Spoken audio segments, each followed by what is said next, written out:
shirkadda Orange oo kamid ah shirkadaha ka howlgala magaalada Muqdisho ayaa waxay xariga ka jirtay xarun lagu qaado imtixaanaadka Yooska iyadoo tababar loo furi doono ardayda wax ka barata dugsiyada sare ee dalka ku yaala kuwa oo ku dhiban galid imtixaanaadka dawliga ah. Imtixaanaadkan ayaa waxa uu yahay mid dawli ah iyo waliba dawladaha waxaana goobjoog ahaa mas'uuliyiin kala duwan oo ka kala socda dhowr xarumood oo ka qayb qaadanaya hirgelinta barnaamijkan iyadoo martigelinayso macadka Preston Learning Center.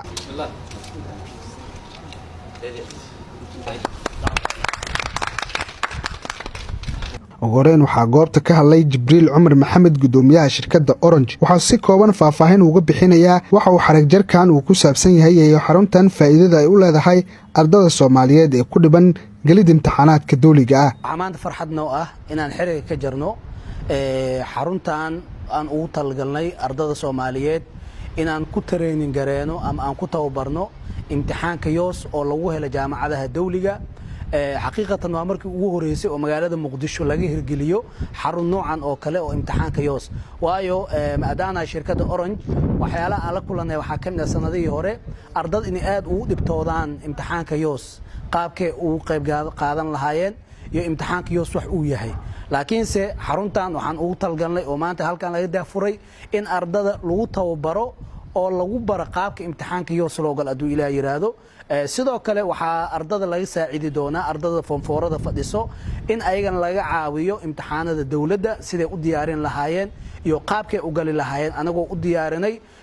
dad oo professor oo khubaro ah oo arimaas aad ugu xeel dheer. Qaar ka mid ah mas'uuliyiintii goobjooga u ahaa xarig jarkan ayaa shirkadda Orange ugu mahadceliyay kaalinta ay ku leeyihiin horumarinta ardayda Soomaaliyeed iyo sida ay ugu dhiiradeen in xaruntan ay xariga ka jiraan. marka koowaad waxaan aad ugu mahadcelinayaa groupka meeshan mise barnaamijkan quruxda badan oo soo abaabulay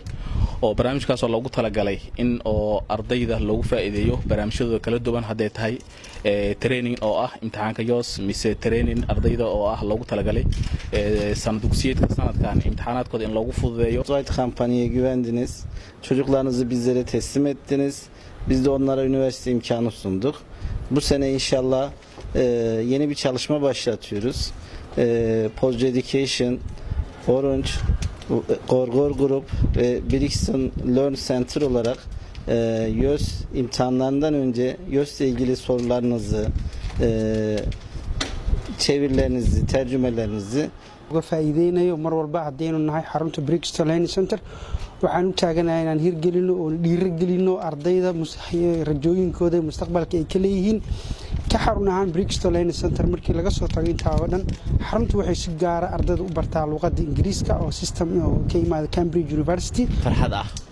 kambaniyashan aad u jeedaan quruxda badan maanta barnaamijkan soo agaasimay gabi ahaantood haday noqoto Orange haday noqoto Gorgor Group haday noqoto Preston Learning Center inay u taagan yihiin danta guud ee ardayda Soomaaliyeed meel walba ay joogaan inay ka xaliyaan baahidooda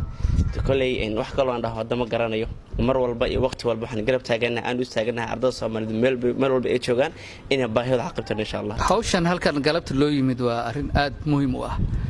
ardayda Soomaaliyeed waxay u baahan yihiin wax la yiraahdo mentorship in la siiyo hay'adaha waxbarashada iyo kuwa tacliinta sare oo wax badan ka shaqeynayay waxaan aragnaa arday fara badan oo takhasusaadkii la rabay aysan aadaynin ama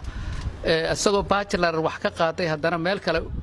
u boodaya atoo health aha ayuu haddana wuxuu aadayaa administration marka xarunta noocan oo kale ah waxay muhiim u tahay in ardayda loo sheego mar waliba lala taliyo lana tababaro waxbarashada lagu tababaro. Cabdi Fataax Muumin 5TV magaalada Muqdisho.